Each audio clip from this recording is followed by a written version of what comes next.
Coucou les merveilles, c'est Chloé. Bon, vous voyez que le décor a changé, je ne suis pas chez moi actuellement, mais je voulais vous présenter mon journal Astro Tarot de Margot Robert Winterhaller avec les illustrations d'Alicia Mathieu qui paraît aux éditions Arcana Sacra. Alors il sort le 11 mars, j'ai la chance de l'avoir reçu en avant-première, de l'avoir reçu en service presse. Déjà, il est juste trop beau. Voilà, vous voyez bien les dorures. On est sur ce bleu turquoise et ces dorures. Je trouve vraiment super joli. On est tout de suite plongé dans cet univers céleste, astrologique. J'aime beaucoup. Vraiment, je trouve que ça fait penser à presque une carte de tarot d'ailleurs, hein, avec ces dorures-là sur les côtés. On pourrait imaginer ici, d'ailleurs, ça fait penser à la carte de la tempérance. Enfin bref, on est vraiment immergé dans un univers ésotérique et avec une certaine poésie aussi, je trouve. On regarde au dos, regardez comme c'est joli. Passer une année sous le signe de l'astrologie et du tarot. Grâce à ce journal et au puissant outil d'introspection qu'est le tarot, apprenez à bénéficier mois après mois des énergies astrologiques qui traversent votre année. Laissez-vous porter par les images inspirantes et oniriques, voilà, c'est le mot que j'ai cherché, créées par Alicia Mathieu.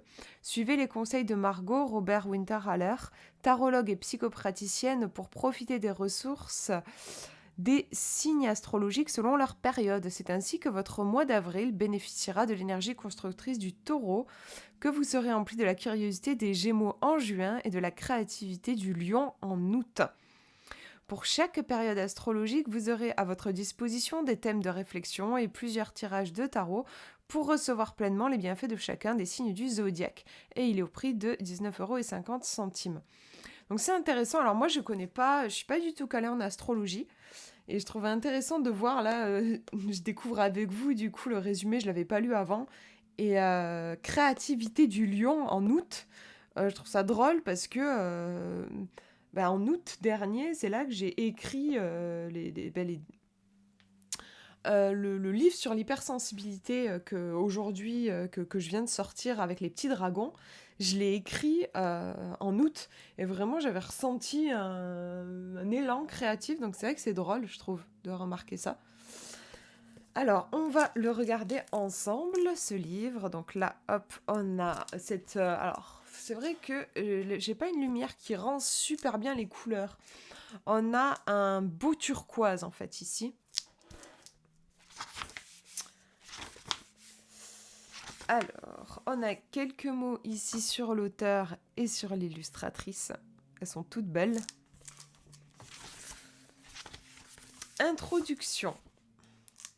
Pourquoi ce journal? Donc, on nous explique en gros que l'idée, c'est c'est ce qu'on voyait dans le résumé, hein, de vivre en lien avec les énergies présentes. En fait, comment est-ce qu'on peut peut-être s'aligner du mieux qu'on peut avec les énergies présentes et du coup aussi avec l'aide du tarot. Alors, qu'est-ce qu'on nous explique? Voilà. Maintenant, dis-moi, à quel moment de l'année lisez-vous ces lignes? Alors, moi là, on est je crois que c'est la fin, ouais, du 19 au 20 mars. Moi, je fais cette vidéo à cette période-là. Le soleil est dans le signe des poissons. Donc, l'idée, en fait, c'est une fois que vous savez dans quel signe vous êtes, donc là, par exemple, si je sais que je suis dans les poissons, ben je vais aller... Alors là, ça va être tout à la fin. On a vu que c'était le dernier signe. Donc voilà, du 19 au 20 mars, les poissons. Vous voyez que je suis arrivée tout à la fin du livre. Signe d'eau, arcane majeur la lune, planète maîtresse Neptune, mots-clés spiritualité, nature et émotion. Et donc ça veut dire que je vais pouvoir en fait commencer mon livre à cette page-là. Alors elle nous dit que on peut, vous voyez là, du coup c'est un petit peu dommage parce qu'en fait je commence le livre vraiment à la fin. Elle nous dit qu'on peut, si on veut, prendre un peu d'avance et du coup passer au prochain signe. Donc là, pourquoi pas commencer c'est le bélier, je crois, le tout début. Oui, voilà. Attendez, je vais faire mieux quand même. Voilà, le bélier. Alors, comment ça se passe donc au niveau de la structure? Vous voyez, par exemple, si j'arrive à cette période au niveau des poissons, on a un petit texte qui nous dit l'hiver touche à sa fin et l'envie de nous ouvrir à des temps plus chauds se fait plus présente. Après avoir connu des périodes d'intense concentration avec le temps du Capricorne puis du Verseau, nous avons à présent envie de remettre du rêve et des sentiments dans notre vie. Vous prendrez bien un peu de spiritualité. Le mot est propice à un sentiment d'unité avec tout ce qui vous entoure. Vous vous sentez naturellement en lien avec les autres, avec la nature. Des envies d'expression artistique vous prennent. Vous vous sentez faire canal pour des énergies supérieures ou même divines. Laissez-vous aller à votre imagination et à vos rêveries. Donc, je ne vais pas tout vous lire, mais vous voyez que là, en fait, on nous donne le thème, les énergies qui sont en lien avec la période. Ensuite, vous avez des questions à vous poser durant cette période des poissons. Comment m'immerger dans mon monde intérieur? Comment développer mon intuition? Quel support ou technique artistique ai-je envie de développer? Comment nourrir mon besoin de spiritualité ou de religion? Alors là, vous voyez qu'on a des petits pointillés. Donc c'est à nous de remplir, de donner la réponse à cette question. Moi, j'utiliserais bien les cartes, franchement, pour répondre à ces questions. Mais c'est comme on veut. Mes objectifs en termes de spiritualité durant cette période, mon conseil, se fixer 3 objectifs au maximum. Donc là, pareil, vous notez vos objectifs. Moi, je pense que j'utiliserai les cartes là aussi. Alors, je regarde juste... Hop. Oui, voilà, vous voyez, c'est différent. Par exemple, si j'ai pris une autre période, vous avez mes objectifs en termes de travail durant cette période. Parce que là, je suis tombée sur le Capricorne qui apparemment doit être plutôt propice pour les énergies de travail. Là, comme on est plutôt sur la spiritualité, donc c'est pour ça qu'elle nous invite à penser en termes de spiritualité. Vos points d'attention. Elle nous propose ici tenir un journal, apprendre à dire non, se préserver émotionnellement, ne pas se conduire en martyr, laisser votre créativité vous guider, éviter les personnes ou les environnements toxiques. Ensuite, vous avez un tirage, ici le tirage du tarot des poissons. Comment être plus en contact avec ce qui se passe en moi? À quel plan de la spiritualité ou de la religion est-il bénéfique que je m'ouvre? Comment me rendre utile auprès des autres et de la société? Comment retrouver le calme et la connexion à moi-même? Comment ne pas me laisser déborder par mes émotions? Donc là, c'est les axes de lecture du tirage qui sont des questions et les cartes vont venir répondre à ces questions. Vous avez des tirages défis. Quelle énergie des poissons est mal maîtrisée? Quand j'ai bugué, quand l'énergie des poissons est mal maîtrisée, vous aurez peut-être besoin de ces tirages pour vous remettre d'aplomb. Vous pouvez n'utiliser ces tirages qu'en cas de difficulté. Il est possible d'ancrer ces tirages dans l'énergie des poissons en plaçant à chaque fois à côté des cartes tirées la carte de la lune. Donc là, voilà, c'est pour nous aider si on se trouve en difficulté pendant cette période, retrouver la connexion avec le monde concret. Que suis-je en train de fuir dans le monde concret? Quels outils artistiques, religieux ou spirituels me maintiennent en état de déconnexion avec le monde concret? Qu'est-ce que je n'ai pas vu? À qui ou à quoi ai-je fait confiance trop vite? Ou est-ce que je me suis moi-même oubliée? Ici, retrouver le mystère en soi. Qui a été le déclencheur de ma coupure avec ce qui est divin. Donc là, on voit en fait qu'elle nous fait travailler sur en effet, les deux excès qui sont possibles pendant cette période. Soit on s'est carrément déconnecté du concret, parce qu'avec l'énergie des poissons, on a quelque chose de très en lien avec l'émotion, un peu la spiritualité un peu éthérique, et on s'est coupé du concret. Donc si on sent ça, on va plutôt utiliser ce tirage. Et si à l'inverse, c'est plus qu'on s'est coupé de soi-même, on a été... le contraire en fait d'être dans la spiritualité, quoi. On a perdu du sens, on s'est perdu dans des tâches juste du quotidien, dans la routine. Là, on va peut-être plutôt faire ce tirage-là, retrouver le mystère en soi. Quel a été le déclencheur de ma coupure avec ce qui est divin?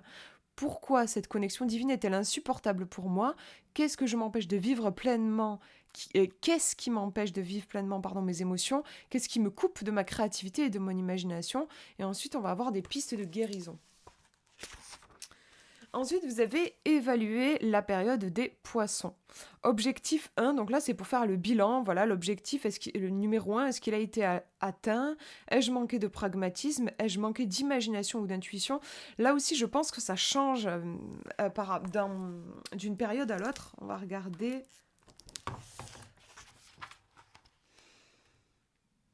Oui, voilà, par exemple, sur la période des balances, vous voyez, quand on fait le bilan, est-ce qu'il a été atteint ou non? Bon, là, c'est pareil, mais après, ai-je manqué d'intégrité ou de gentillesse? Vous voyez que les mots-clés changent, en fait, en fonction de l'énergie. Ici, on est sur l'énergie de la balance.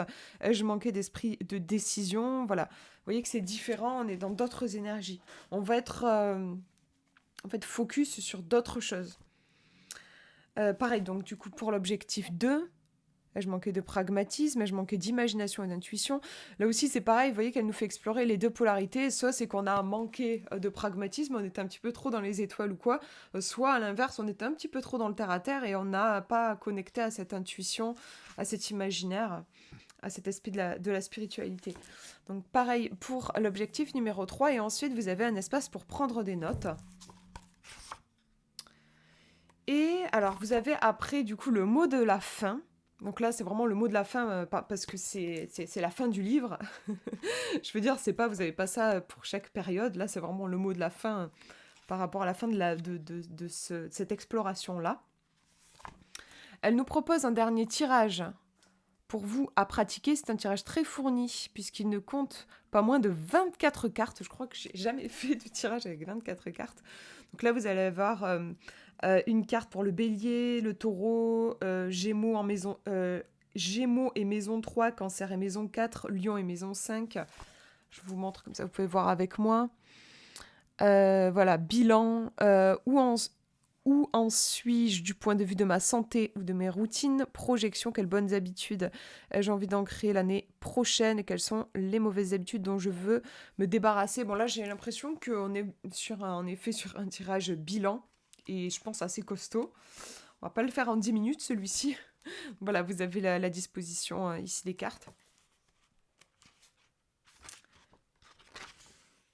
Et donc, en fait, là, on termine l'année astrologique. Après, en annexe, vous avez la correspondance entre l'astrologie et le tarot qui nous est proposée. Alors, je crois qu'elle se base sur le système, oui, c'est ça, le système Rider-Waite-Smith, parce que ça change si on se base sur le tarot de Marseille. Elle a choisi le Rider-Waite ici. Donc vous voyez qu'on retrouve les cartes des arcanes majeures, donc ici le fou, le mât, qui correspond en signe astrologique ou en planète à Uranus, et l'énergie, on est sur l'élément air, fixe, nouveauté, invention. Voilà, vous avez toutes les cartes.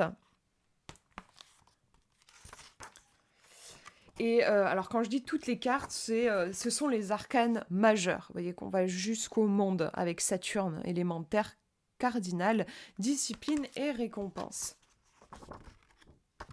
Et qu'est-ce qu'on a ensuite? On a encore un petit espace de notes. Et voilà, du coup. Alors, vous avez aussi un petit... Ça, j'adore.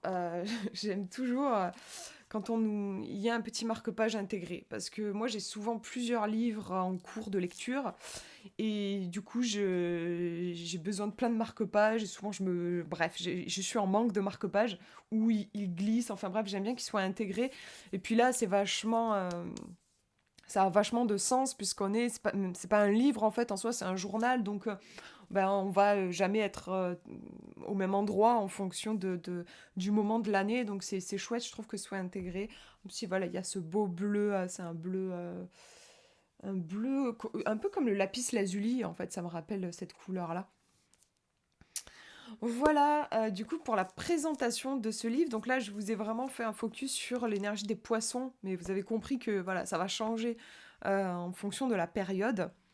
Mais juste, voilà, elle garde cette même structure, c'est-à-dire au début, vous avez des correspondances, voilà, avec l'arcane, la planète maîtresse, des mots-clés, puis vous avez quelques mots sur l'énergie, des questions qui sont posées, là, ça va changer en fonction des énergies présentes, des tirages aussi qui vont être uniques pour chaque période, et des objectifs, ça c'est ce qui reste commun à chaque période, elle vous propose 3 objectifs, et ensuite un bilan pour ces objectifs-là, avec aussi des nuances en fonction de la période. Ça me fait rire. J'étais trop critique ou grognon. Voilà. Ai-je manqué d'organisation? Enfin voilà, là, ça va changer en fonction de la période.